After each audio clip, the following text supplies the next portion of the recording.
नमस्कार, स्वागत है अब तक का बड़ा और महत्वपूर्ण अपडेट। यहाँ पर बताएंगे लंबे समय से अतिथि शिक्षक जो सरकारी स्कूलों पर मानदेय और अस्थायी व्यवस्था के तहत काम कर रहे हैं, लगातार प्रयास कर रहे हैं मध्य प्रदेश की मौजूदा शिवराज सिंह चौहान सरकार से, लेकिन सरकार है कि यहाँ पर अतिथि शिक्षकों की एक भी नहीं सुन रही है। फिर भी अतिथि शिक्षक लगातार प्रयास कर रहे हैं, लेकिन अलग अलग संगठनों के द्वारा भी अतिथि शिक्षकों के द्वारा अलग अलग मांग रखी जा रही है। यहाँ पर आप थोड़ा सा समय निकाल के वीडियो को पूरा देखें, हर बात को समझे, हर बिंदु को समझे और अपनी राय जरूर बताएं कि क्या ऐसा कहना उचित होगा कि जो अतिथि शिक्षक हैं और परीक्षा पास है केवल उनको ही लाभ दिया जाए, और जो परीक्षा ही नहीं दे पाए हैं ओवर एज के कारण उनका क्या, या तो फिर जिनके विषय में ज्यादा प्रश्नों को कैंसिल किया गया था उनका क्या, वह प्रश्नों के कैंसिल होने के कारण सेलेक्ट नहीं हो पाए, या तो फिर आरटीई के जो नियम हैं तो क्या 2014 में आरटीई के नियमों के तहत गुरुजी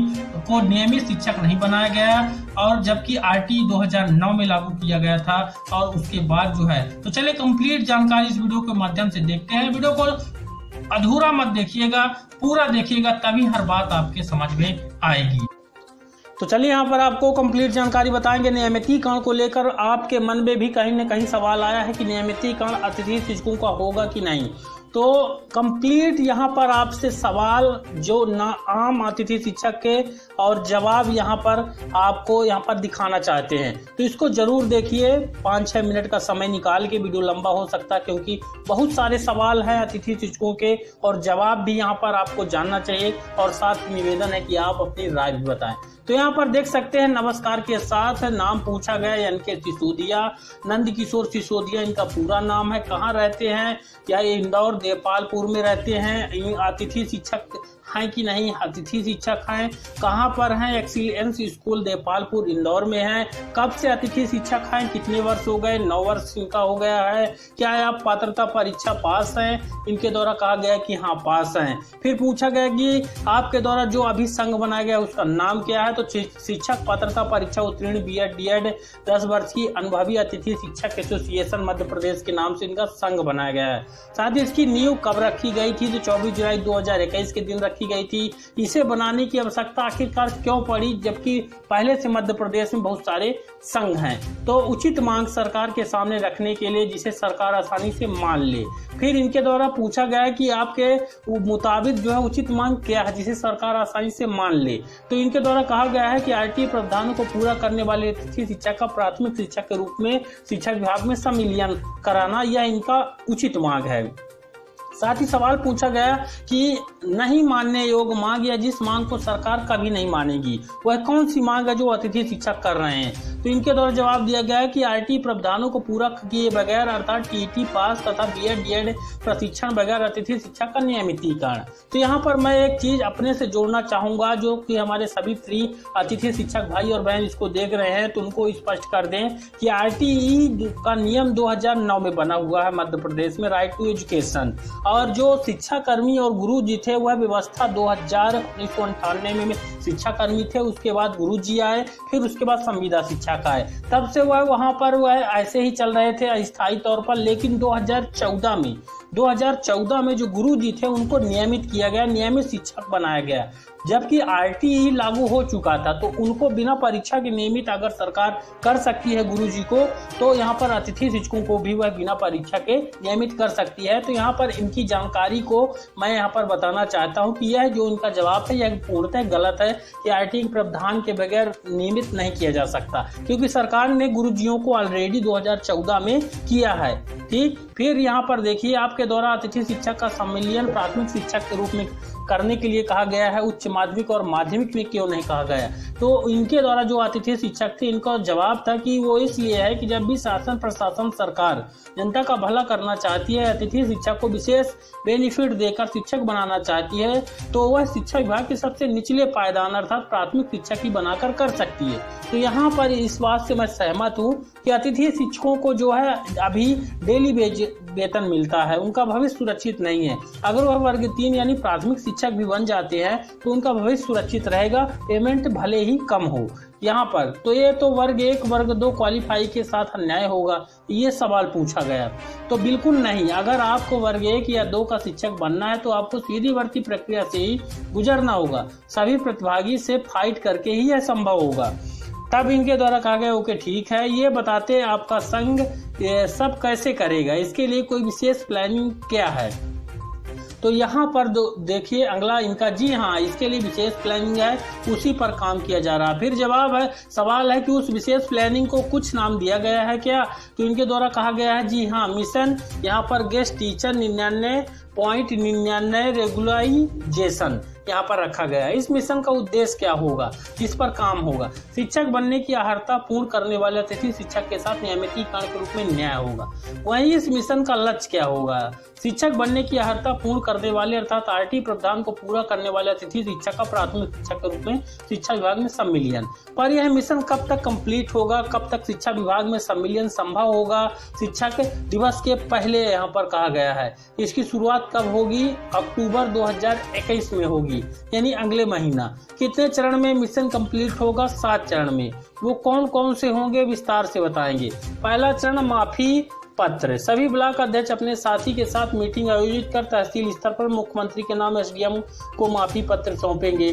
दूसरा माफी पत्र, सभी जिला अध्यक्ष अपने साथियों के साथ मीटिंग आयोजित जिले स्तर पर माननीय मुख्यमंत्री के नाम कलेक्टर को माफी पत्र सौंपेंगे। अब माफी पत्र यहाँ पर क्यों सौंपा जा रहा है दोस्तों, क्योंकि अतिथि शिक्षकों ने तो कोई गलती की नहीं है, तो यहाँ पर माफी, तो ये बात भी हजम नहीं हो रही, क्योंकि अतिथि शिक्षक एक शिक्षक है, भले ही उसको वेतन कम मिलता है, लेकिन वह भी शिक्षा विभाग से लंबे समय से 15 वर्षों से काम कर रहा है और अच्छा रिजल्ट दे रहा है। अब ये माफी पत्र इनके द्वारा इन जो संघ बनाए हैं इनके द्वारा क्यों ऐसा यहाँ पर कहा जा रहा है, फिलहाल हम इनकी बातों को पूरा समझते हैं। तीसरा चरण है कि माफी पत्र सभी ब्लॉक अध्यक्ष जिला अध्यक्ष मुख्यमंत्री के नाम बीजेपी सरकार के वर्तमान भूतपूर्व विधायक मंत्री सांसद कार्यकर्ता को माफी पत्र सौंपेंगे। चौथा चरण जिला अध्यक्ष ब्लॉक अध्यक्ष सभी अतिथि शिक्षक जो है फेसबुक ट्विटर और ये ट्रेंड कराएंगे, यहाँ पर ये देख सकते हैं, ठीक है ना। फिर 5वां रहेगा कि लोक शिक्षा संचालनालय मध्य प्रदेश भोपाल को मिशन गेस्ट टीचर यहाँ पर के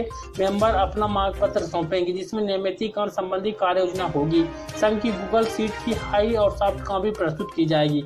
6वां चरण है श्रीमान इंदर परमार जो शिक्षा मंत्री है मध्य प्रदेश शासन भोपाल को मिशन गेस्ट टीचर यहाँ पर मेंबर अपना मांग पत्र सौंपेंगे, जिसमें नियमितीकरण संबंधी कार्य योजना होगी, साथ ही गूगल सीट की हाई तथा सॉफ्ट कॉपी प्रस्तुत की जाएगी।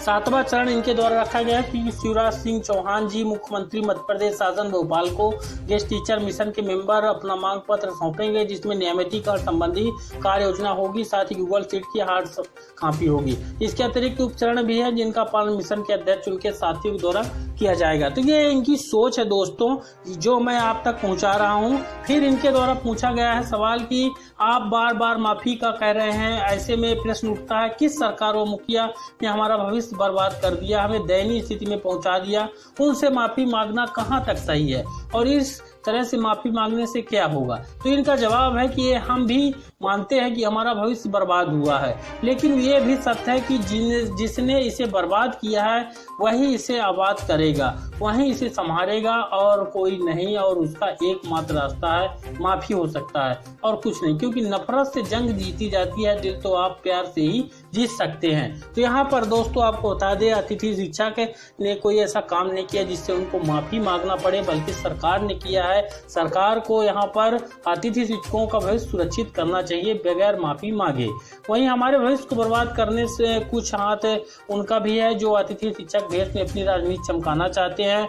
उन्होंने हमारे इमोशन का भरपूर फायदा उठाया, लेकिन अतिथि शिक्षक उचित मांग को कभी नहीं उठाया, क्योंकि वह जानते हैं कि उचित मांग सरकार जल्दी मांग लेगी, फिर भी उनके राजनीतिक भविष्य का क्या होगा। इसलिए उन्होंने हमेशा सरकार के सामने ऐसी मांग रखी जिसे पूरा करना किसी सरकार के लिए इतना आसान नहीं है। लेकिन यहाँ पर बता दें कि अगर ये परीक्षा पास वाले का अगर ये कर रहे हैं, तब तो अतिथि शिक्षक जो परीक्षा पास नहीं है, जो ज्यादातर हैं लगभग जो है, तो यहाँ पर कहें कि 1% परीक्षा पास है अतिथि शिक्षक, क्योंकि पेपर जो है इतने सारे लीक हुए थे और क्वेश्चनों को कैंसिल किया गया था, उसका भी अच्छा खासा असर था और आवेदनों की संख्या ज्यादा थी, पदों की संख्या कम थी।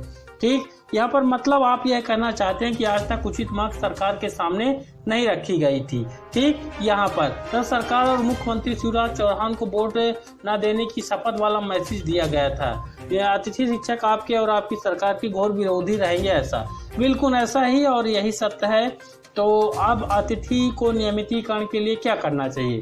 शिवराज जी की नाराजगी को दूर करने के लिए माफी मांगी जानी चाहिए। अनजाने में जो विरोध प्रदर्शन हुए हैं उनके लिए उससे क्या होगा? शिवराज जी का हृदय परिवर्तन परिणाम अतिथि शिक्षक का नियमितीकरण, प्राथमिक शिक्षक के रूप में शिक्षा विभाग में सम्मिलन का रास्ता साफ होगा। क्या आपको लगता है कि संभव है? 99.99% संभव होगा और अवश्य होगा। ठीक है, हम सब तैयार हैं और हम सब आपके साथ हैं। ओके, हम ये सब किस बैनर के तले करेंगे? तो यहाँ पर शिक्षक पात्रता परीक्षा उत्तीर्ण BEd यहाँ पर ये संघ का नाम है। तो यहाँ पर बता दें, यहाँ पर ये केवल पास वालों की बात रखने का यहाँ पर बता रहे हैं, जो पास नहीं है वो बिल्कुल ही सहयोग नहीं करेंगे और नहीं भी करना चाहिए। ज़्यादातर अतिथि शिक्षक हैं जो कि ओवर एज होने के कारण परीक्षा नहीं दे पाए हैं, यह भी कारण है।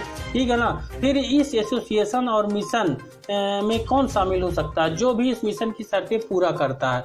तो शर्तें मिशन में सम्मिलित होने की पूरा करने के लिए शिक्षक पात्रता परीक्षा 2018 उत्तीर्ण होना चाहिए, BEd प्रशिक्षित होना चाहिए, 2018 से 3 वर्ष अतिथि शिक्षक के रूप में कंप्लीट होना चाहिए। तो यहाँ पर आपको स्पष्ट कर दे दोस्तों, अगर आप परीक्षा पास हैं, ठीक है ना, तो परीक्षा पास वाले जो अभ्यर्थी हैं यहाँ पर उनके लिए यह संघ स्पेशल रूप से बनाया गया है और साथ ही उनके ही मुद्दों को लेकर यहाँ पर काम किया जाएगा। तो दोस्तों वह अतिथि शिक्षक नहीं हो सकता है, क्योंकि अतिथि शिक्षक अगर परीक्षा पास भी है तो भी जो परीक्षा पास नहीं है अतिथि शिक्षक, और ज़्यादातर जो ओवर एज हो गए हैं अतिथि शिक्षक पढ़ाते पढ़ाते, क्योंकि 15 साल लंबा समय होता है, वह कहीं परीक्षा नहीं दिए हैं, तो उनका जो तालमेल है यहाँ पर नहीं बैठ पाएगा। ठीक है ना।